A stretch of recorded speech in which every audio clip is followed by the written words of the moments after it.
Morning all. Captain on deck. At ease, Mr. Parkhurst. 8 bells and all's well, Captain. Forenoon watch has just been called. Marvellous. No trouble last night. Couple of actions off on the other side of the system. Some of those new privateers having a go at Union commerce raiders. Mixed results. Poor devils. Won't be the last of these amateurs to get themselves killed. But I suppose we need them now. Contacts, ma'am. 1 friendly, 4 unidentified. Bearing 80, mark 14. The friendly is forthright, ma'am. Ah. Visit from the Commodore, it seems. I wonder who his friends are. Signal from forthright, ma'am. Squadron wide. Captain's report aboard Pennant. Briefing at 9 bells. Signal Vanquisher acknowledges. Pass the word to the boat bay. I shall be down presently. You have the deck, Mr. Parkhurst. Very good, ma'am.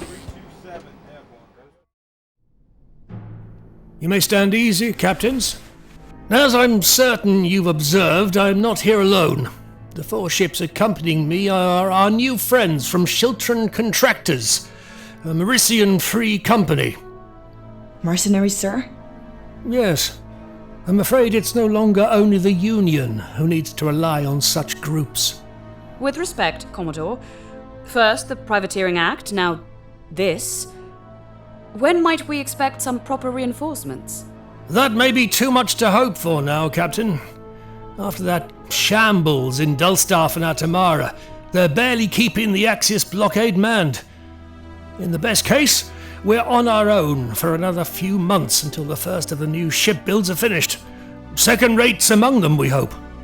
That would certainly change our fortunes a little. Yes, but I'm afraid I'm here in person because things are rather more pressing. Early last night, a large Union force slipped through from Seravis under silent running. We were lucky to notice them. From what we can tell, it's the Larato group, brought up from Cardaeus and reinforced. They're not making a show of it, hoping we haven't noticed, but it looks like Tandil and Lemaire's commerce raiders are moving to consolidate with her. Then, I suppose they're going for a big target. Have we a reconnaissance underway? Yes, and from everything we can tell, they're going for Valeria Sibus itself. Scouts estimate they'll be there by late tonight. Squadron Dayton is already there to meet them, but it won't be enough. Then we're headed to Sibus to reinforce. Some of you are. I'm afraid I must break up your squadron, Captain Dahl. Vanquisher, Dalliance, and Percheron will accompany myself and the Mauritians to join the defense. You and your remaining ships will stay here, in case this is a feint. Very well, sir. Sir, would it not be better to leave the defense of the gate to the Mauritians? We don't know how they'll hold up in a real fleet action, and it will be a struggle without our heavier ships. Unfortunately, Captain, I don't entirely trust these contractors. If we leave the gate in their hands, I can't be sure Tandil won't simply offer them a generous rate to hand it over to the Union, and then he'll have broken into the Centron system without firing a shot. Well, from what I understand of these free companies, sir, they take their contracts very seriously. It's rare for one to take a bribe like that. There's a good chance you're right, Captain. And I don't wish to cast aspersions on the honor of these people, but with this much at stake, I'm forced to treat even the remotest chance as a certainty to be avoided. It is not their loyalties that concern me, more their conduct in action, sir. Commodore Hadley, compliments from the quarterdeck and Squadron Dayton reports enemy contact, sir. Already? Well, captains, it appears we have rather less time than we thought. Return to your ships at once. We make way immediately.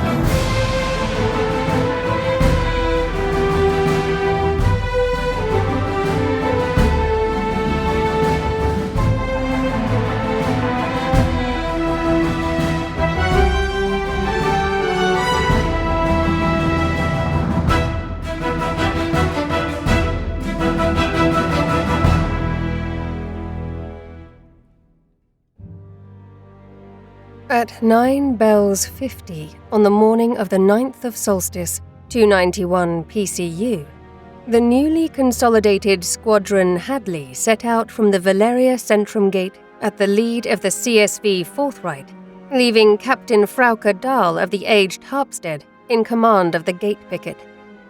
Accompanying Hadley are Hawker's Vanquisher, the frigate Dalliance under Captain Samuel Medwin, late of the recently dissolved CDF Discovery Service, and the brig CSV Percheron, commanded by the notoriously unpredictable Commander Lachlan Baird, a reclusive woodsman prior to his CDF service.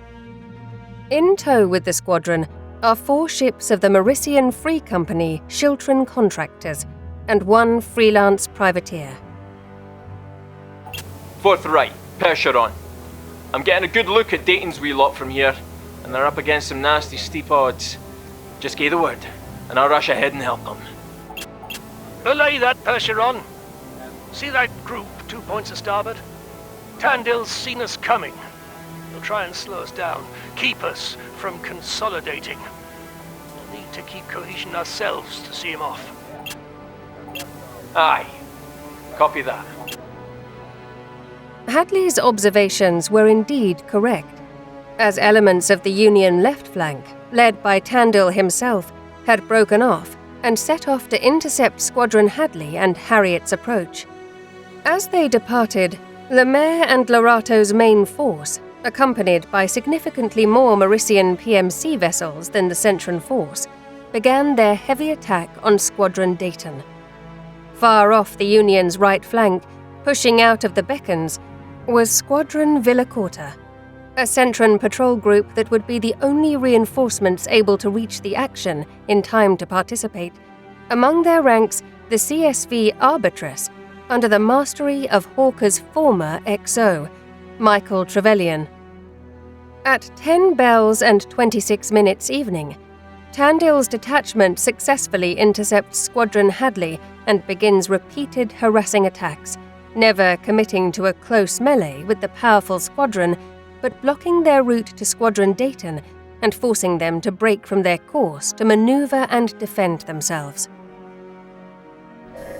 All ships, Pennant, halt your advance towards Sibus and assume close ordered capstone. Sir, we may be able to force our way past them. That's what he wants us to try, Captain. He'll string us out, and by the time we get there, we'll be no use to anyone. All ships, hold position. Choose your targets in sequence and focus them down. Dayton will have to hold on a little longer. Halting their approach and forming into an outward-facing defensive formation known as a Abney Capstone, Squadron Hadley took every effort to deny Tandil's efforts to goad them into breaking apart. After 2 feints failed to elicit this response from the CDF squadron, and significant Union losses were taken, Tandil decided to focus his attack on the Mauritian PMC vessels, hoping they might display less discipline than their Centron clients. Percheron, Dalliance, what is your status? Do you require assistance? Nah, laddie, I'm okay. Thought they might have had me for a second there, but they laid off. It seems they're shifting their attack to the Mauritians. I'm close enough to scream for them. Vanquisher moving to engage. Mr. Chandra, port your helm. Hard over, if you please. Though the Mauritians had not yet shown any evidence of breaking ranks, Hawker nevertheless chose to preempt this possibility by adjusting Vanquisher's position to screen for them, a mistake Tandil would be quick to take advantage of. Driving into the resulting breach at the helm of his flagship, Misconduct, and accompanied by 2 of the Union's new Alessia-class frigates, Tandil suddenly set upon the CSV Dalliance. All ships, Dalliance, they're on my flank, taking raking fire. Vanquisher, you're out of position. The Mauritians have things well in hand. Put about immediately. Though Vanquisher began to cancel out her turn and return to position, they had lost precious time. Thankfully, salvation for Captain Medwin and the Dalliance came from a different source. Hold on to your breachers, Dalliance. I've got your back. 4 points broad, Mr. Callow, and straight at him! By now, Devin Tandil had near mastered the Union's characteristic style of charging Centran captains with such apparent fearlessness that they are forced to break away. But he had yet to be faced by the depths of reckless abandon apparently reachable by Commander Lachlan Baird. Driving the already damaged Percheron straight between Misconduct's bows, Baird's sudden aggression caught Tandil completely off guard and threw the Union attack into confusion. Though he reconsolidated with characteristic deftness, Tandil's taste for the action had been dampened, and given that he had already achieved his goal of delaying Squadron Hadley for a time, he chose this moment to return to the rest of his force. They're pulling back, sir. Dayton's holding their own, sir, but it won't last. All ships, on my lead. Lose not a minute. By the time Hadley's ships arrived at Sibus, Squadron Dayton had taken serious losses. Assuming command of the defense, Hadley quickly took stock of the situation and determined that his best opportunity for victory was to focus his own squadron's attention on the Lorato Group. Located on the Union right, the Lorato Group was the closest militia force to the slowly approaching Squadron Villacorta, and so could be pressed against them in an encirclement, denying the Union ships the space for their infamous lockstep maneuvers and closing their avenues of retreat.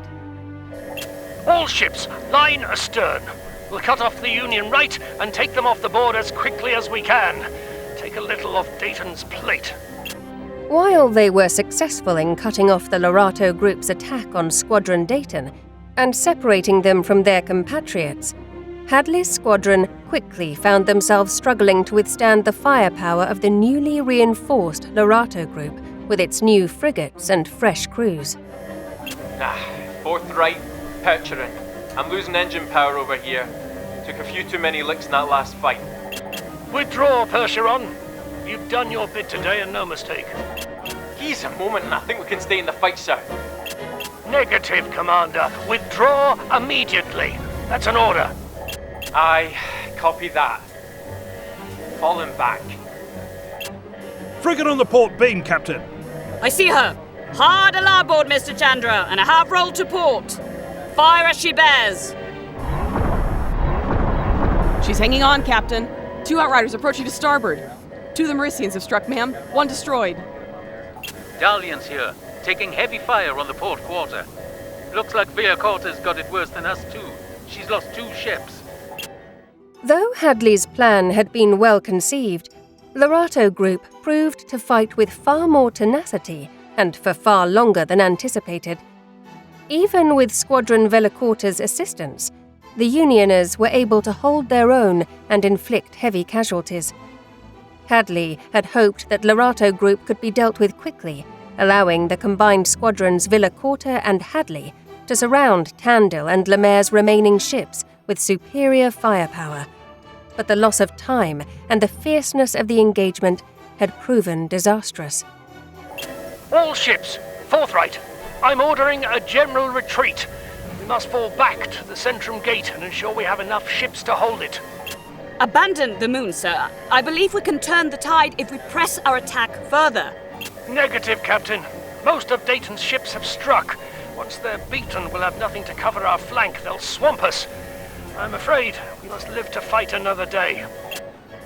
Withdrawing in good order without further casualties, Hadley's fears would quickly be proven correct.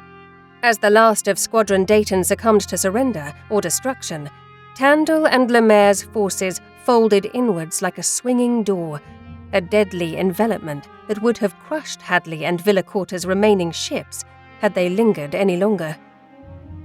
At 12 bells noon on the 10th of solstice, 291 PCU, the governor of Valeria Sibus broadcast an unconditional surrender to Devin Tandil's Union forces. No ground actions were fought, nor any resistance shown. One of the most famous and populous worlds in the Assembly had fallen into Union hands in what was, without a doubt, their most significant victory thus far.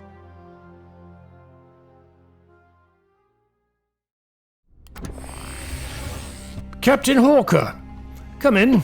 Commodore, I must protest the decision to withdraw. Stand to attention, Captain. Sir. Captain Hawker. In general, your actions today were exemplary. But on more than one occasion today, you gave me cause to question the confidence I have so far had in you.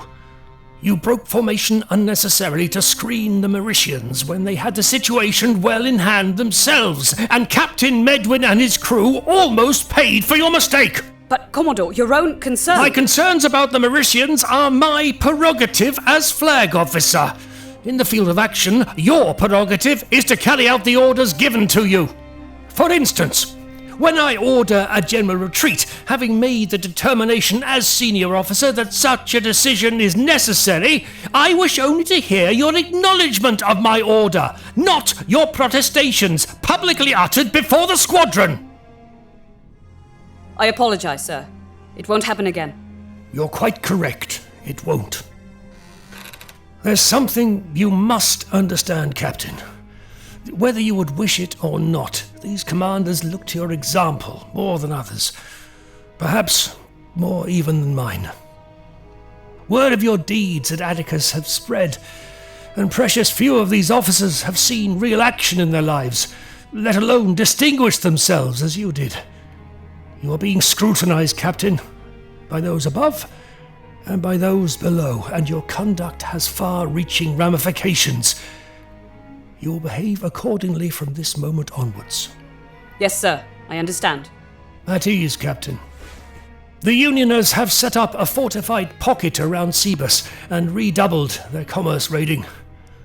We hold the Centrum Gate with a strong force, but from now on, it is going to be paramount that we closely protect the supply convoys crossing the system to Vidara. We need those ships of the line completed on time if we're going to take back this system. Squadron Villacorta lost more than half their number in the battle. I've had to dissolve the unit. I'm appointing you a squadron commander. You'll take her remaining ships along with Dalliance and Percheron. Thank you, sir. It is not my convention to rebuke and reward an officer in one stroke, but I have few experienced commanders and fewer reinforcements. You will apply the lessons of today's mistakes in your new role. Yes, sir. I will. Good. Get to know your commanders. Learn their ways, their temperaments, how best they are applied. Get your house in order as quickly as you can, Captain. The enemy will not give us long before you are needed again.